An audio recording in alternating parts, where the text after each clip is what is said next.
Apreciables miembros del Presidium, apreciables miembros del Cabildo, damas y caballeros, es un honor para nosotros poder compartir con ustedes este breve mensaje. Le agradecemos profundamente a Dios por la vida del licenciado Edgar Olvera, por quien oramos, y por todo su gabinete de gobierno, por este evento que está organizando. Nos parece un evento magnífico, una oportunidad para poder dialogar entre los diversos puntos de vista, filosofías y religiones que existen en el mundo. Y a continuación yo quisiera dividir este breve mensaje en dos partes. La primera parte es una breve presentación de la iglesia a la cual pertenecemos. Es una iglesia cristiana, evangélica, Vida Nueva para el Mundo, y de parte de nuestro pastor principal, el doctor Armando Alducin, y de todos los pastores que laboramos en esta comunidad cristiana, reciban un cordial saludo y un cordial abrazo. Vida Nueva para el Mundo, al igual que muchas iglesias cristianas, tiene presencia en distintos países como Estados Unidos, Chile, Costa Rica, Colombia, Israel, España, etcétera, etcétera. Y la misión de la comunidad cristiana es la siguiente: nosotros creemos que las iglesias cristianas deben influir en la sociedad donde se desarrollan, fuera de sus muros y no solamente dentro de ellos. Esto es para cumplir con el propósito que nos encomendó nuestro precioso Señor y Salvador Jesucristo en la Gran Comisión, donde claramente en el Evangelio de Mateo capítulo 28 la Biblia dice en palabras de Jesucristo: toda potestad me es dada en el cielo y en la tierra. Por tanto, id y haced discípulos a todas las naciones, bautizándolos en el nombre del Padre, y del Hijo, y del Espíritu Santo, y enseñándoles que guarden todas las cosas que os he mandado, y he aquí yo estoy con vosotros todos los días, y hasta el fin del mundo. Amén. Anhelamos pues ser una parte activa de esta gran comisión, a través de la predicación de la palabra de Dios, del Evangelio, de la gracia de Dios, del discipulado y de las misiones. Las iglesias cristianas tenemos principalmente 5 misiones en este mundo. Número 1, la oración. La oración es el arma más poderosa, damas y caballeros, que Dios nos ha revelado para cambiar las cosas en este mundo y descubrir su voluntad. Los corazones de hombres, mujeres, jóvenes y niños pueden experimentar la paz de Dios, la bendición de Dios y la gracia de Dios con el simple acto de orar a Dios. En segundo lugar, también la misión de la iglesia cristiana es el evangelismo. Es nuestra responsabilidad motivar a nuestros discípulos por la pasión por las almas perdidas. ¿De qué otra manera pueden salvarse las almas? ¿De qué otra manera podríamos conocer a Dios, damas y caballeros, si no se predicara el Evangelio de la gracia de Dios? Una tercera misión es el discipulado, hacer discípulos. Cada una de las iglesias cristianas nos esforzamos arduamente, no por tener simpatizantes los días domingo o los días de reunión, sino por tener discípulos. Porque Jesucristo no llamó a simpatizantes a seguirlo, Jesucristo llamó a discípulos. Él dijo claramente: cualquiera de ustedes que quiera ser mi discípulo, tome su cruz y sígame. En cuarto lugar, las iglesias cristianas también hacemos misiones. Existen dentro de las iglesias muchos hombres y mujeres con una gran pasión por las almas perdidas y con firmes convicciones de servir al Señor en otros lugares del mundo. Así las iglesias cristianas, por la gracia de Dios, se han multiplicado y hemos logrado hacer obras misioneras en los pueblos más pequeños de la República, hacer viajes misioneros en la comunidad a la que yo pertenezco, a otros estados de la República, como en el estado de Hidalgo, comunidades muy pobres, para llevarles el mensaje de esperanza y de salvación que encontramos en la palabra de Dios, en la Biblia. Y en quinto lugar, la misión de la iglesia cristiana también es alabar a Dios, exaltar su nombre. La Biblia nos habla de que cualquiera de nosotros, damas y caballeros, con el simple hecho de cerrar nuestros ojos e invocar al Dios Todopoderoso, podemos exaltarle, podemos alabarle. Por esa razón preparamos también discípulos en la música, en las artes, porque las artes y la música fueron creación del Eterno, creación del Todopoderoso. Y esta es una parte fundamental también del cristianismo bíblico. La segunda parte de este mensaje consiste en hablar acerca de la paz en la actualidad, que es el título de este foro. Es muy importante que todos sepamos que la Biblia es la palabra de Dios. Es la única autoridad que nos puede dar luz a los seres humanos acerca del problema de las guerras, de los conflictos que tenemos actualmente en el mundo y cuál es la solución de parte de Dios a estos conflictos. ¿Por qué insisto que la Biblia es el único libro con autoridad suficiente para hablarnos de estos temas? Bueno, porque la Biblia misma nos dice que es la palabra de Dios.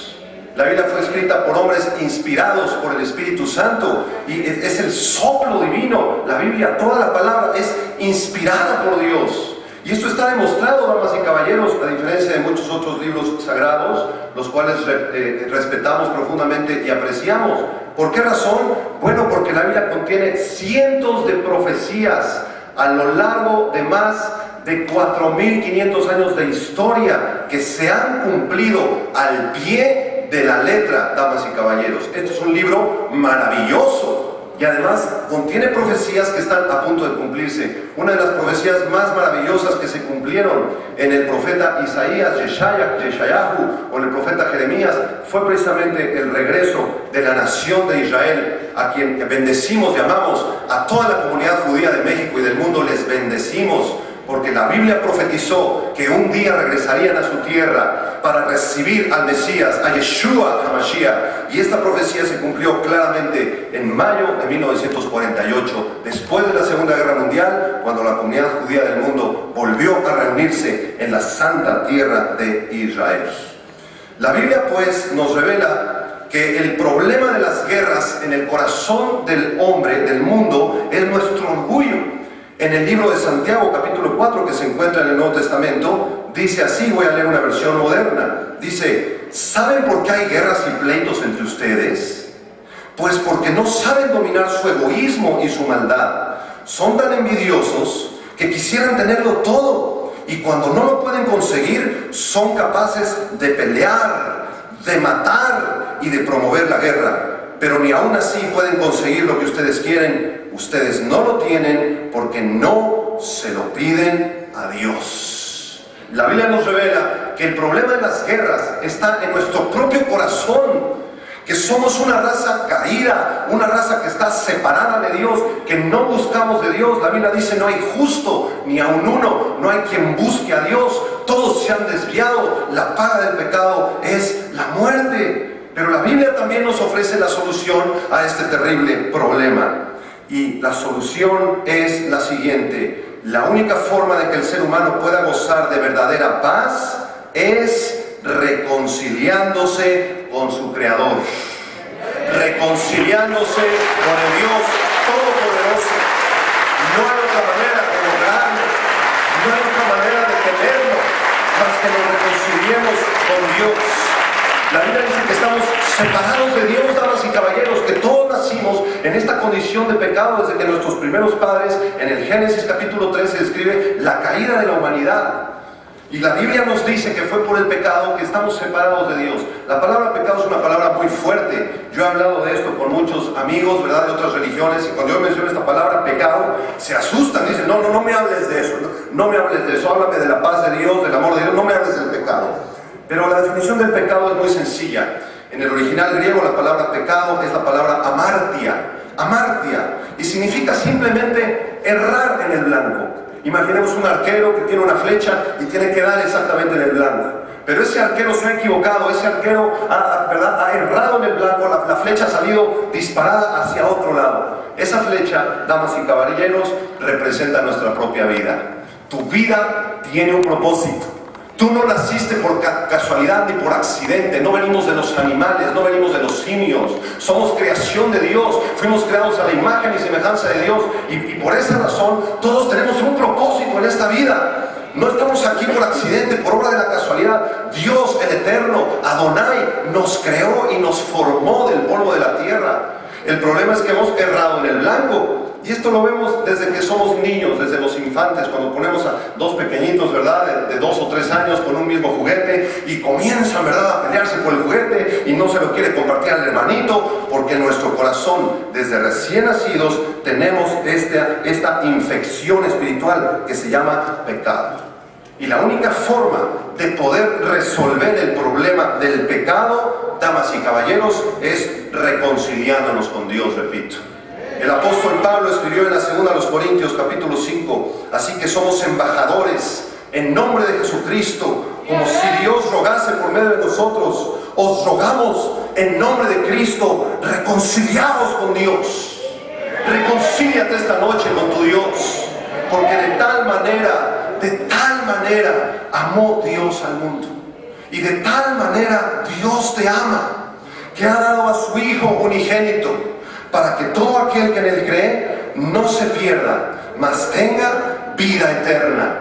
Porque no envió Dios a su Hijo Jesucristo al mundo para condenar al mundo, sino para que el mundo sea salvo por medio de él. Todos los profetas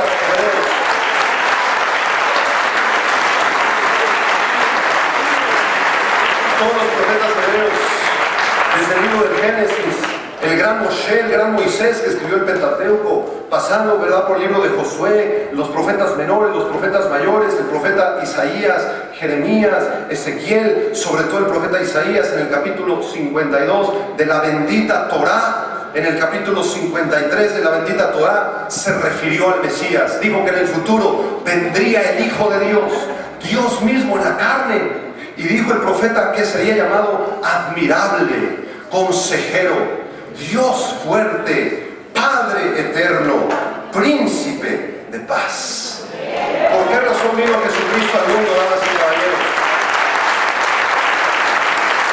¿No se titular preguntado alguna vez? ¿Por qué razón vino Jesús al mundo? ¿Por qué vino Jesucristo? ¿A fundar una nueva religión? ¿A inventar un nuevo sistema filosófico? De ninguna manera, damas y caballeros. Jesucristo incluso estuvo en contra de la religión y condenó a la religión y la religiosidad de las personas religiosas de su tiempo. Entonces, ¿para qué vino Jesucristo? ¿Quién fue Jesucristo? Jesucristo no solamente fue un hombre, no solamente fue un gran profeta, sino que Jesucristo mismo era Dios en la carne. Fue el único ser humano que fue concebido no por el esperma de un varón, fue concebido por el Espíritu Santo de Dios en el vientre de una muchachita judía llamada María. Jesucristo es el Hijo de Dios, es el Salvador del mundo. Entonces, el propósito de Jesucristo en este planeta no fue fundar una nueva religión, fundar el cristianismo o el catolicismo. El propósito de Jesucristo, damas y caballeros, al venir a este mundo, fue salvar tu alma, fue darte esperanza, fue resolver tu problema del pecado, fue reconciliarte con Dios.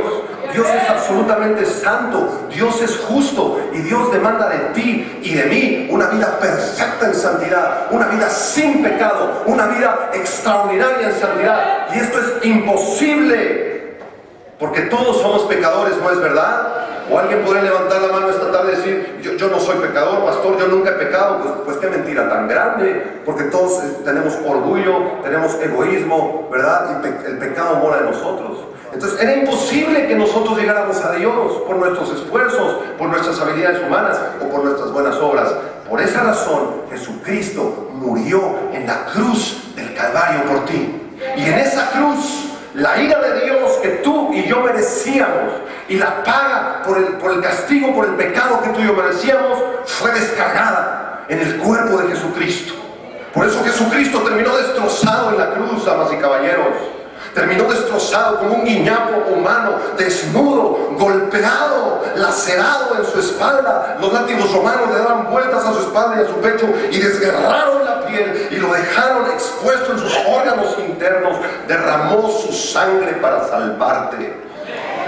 Al que no conoció pecado por nosotros, Él mismo se hizo pecado para que nosotros fuésemos hechos la justicia de Dios en Él.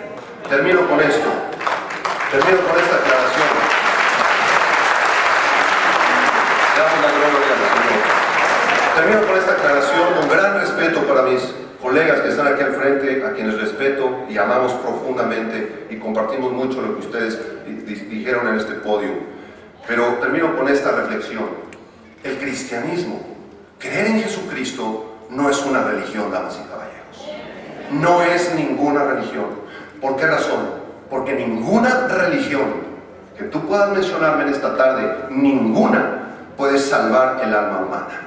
Ninguna religión, ningún líder religioso de ninguna denominación, de ninguna religión puede perdonar tus pecados. Ninguna religión puede librarnos de la condenación eterna y ofrecernos salvación eterna, porque la salvación de tu alma y el perdón de tus pecados no dependen de ninguna religión, dependen de una persona.